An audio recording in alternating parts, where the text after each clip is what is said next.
Welcome to Not the Retirement Show. I'm Robin. Hi, I'm Bill. We are certified retirement life transition specialists, and today we're talking about how retirement is not your sunset years.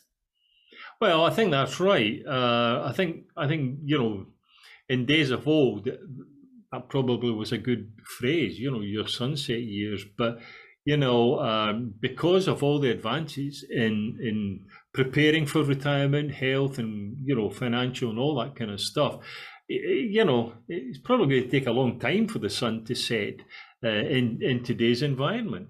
Well, it certainly can and it should. Here's the problem. A lot of people in the Western world have been raised with the idea that you are middle-aged at 40, that you're old at 60, and therefore you should depart this planet in the near future. And they think of retirement as being associated with old age, which is really just crazy thinking, because there have been lots of scientific studies done that prove that your biological potential, yours, mine, everybody's, nobody special, is actually 120 years. So if you think about it from that perspective, at the age of 60, you're just barely middle-aged and you have a whole long journey waiting for you. But you have to get out of bed every day and tell yourself, my biological potential is 120. I'm entitled to a really long life. I'm going to take care of myself and live as if I'm actually going to have that kind of a journey. Yeah, when I sort of officially retired from a career, I have to be honest, I didn't look on it as retirement. I kind of looked on it more as an opportunity to do different things. I don't think any of us can predict how long we are going to live, in fairness.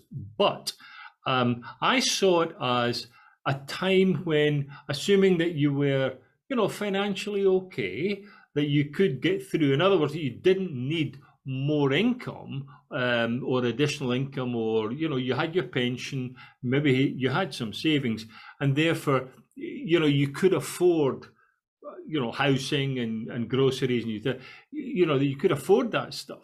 But that therefore then I think, at least I felt, that gave me a platform, or a bridge, perhaps is a nicer way of saying that, into a new life, perhaps a new career.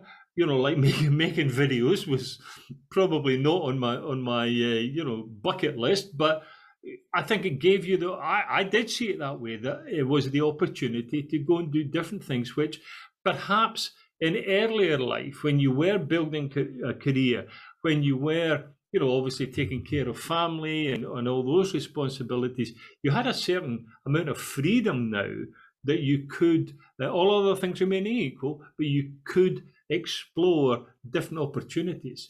Well, you're absolutely right. I mean, people in our generation, a lot of us were raised with the idea that we had to be practical, that we had to be responsible, that we could only do things that would produce revenue, that earn an income, support a family. And to a certain degree, those were very good principles and they worked well for us. And we did raise families and buy homes and all of that. But now we have the opportunity to be anyone, to go anywhere, to do anything, to learn any new skill that we possibly can. And the big message here is to thrive in later life, you have to dream up a really big, great, meaty, ambitious life for yourself and go and pursue it. Sure, Bill never imagined that he'd be making videos. I never imagined that I'd be making videos, but here we are. Yeah, well, I think also, in the later years, in the retirement years, if you prefer, people want to travel more. And that's fine. There's absolutely nothing wrong with that. That's a great idea. The issue is that as we were coming through those years of career and building, not so much building family, but just building our lifestyle around about work and family and home and stuff like that, we probably didn't have too much time available to go, on vacations. I mean, we used to go down to Florida every year, pretty much every year for a number of years. And it was fantastic. I really enjoyed that. I love Florida. But, you only had 2 weeks or maybe 3 weeks, I guess, by then in my career. Well, that was 3 weeks out of 52 weeks. I mean, that wasn't a whole bunch of time. So consequently, when you get to those later years and you've now got not just 724, but you've got 52 weeks, things like traveling, etc., can be a tremendous, opportunity to go and see things, do things, meet new people, whatever it may be.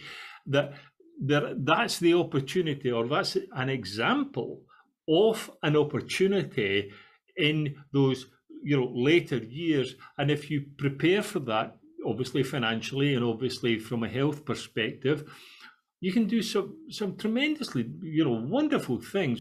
Well, you're making an excellent point in that not only do you have time, you have so much more time. I don't know about you guys. I'm wide awake and raring to go at 5 in the morning. For a big part of my life, that would not have been the case. I have so many more hours in the day than I used to, and I have time for all of these really big projects and activities and skills that I want to learn. Even though I'm only 58, I have lots of friends who are well into their 80s, and I chat with them regularly about, how do they keep themselves going? How do they live independently? What really inspires them? What's their drive for getting out of bed in the morning? And they've all said the same thing. They attribute their ability to keep going past the age of 80 and living independently simply because they have thought of things that they still want to do. They have thought of reasons to get out of bed in the morning and be productive. Yes, maybe their body isn't absolutely perfect like a 20-year-old anymore. That never stops them at all. Well, I'm going to call you at 5 o'clock tomorrow morning, and if you answer the phone, I'll let you folks know how that went. Give her a call and see if the telephone answers. Oh, believe me, I'll answer. We'll catch you next time. Take care, everyone.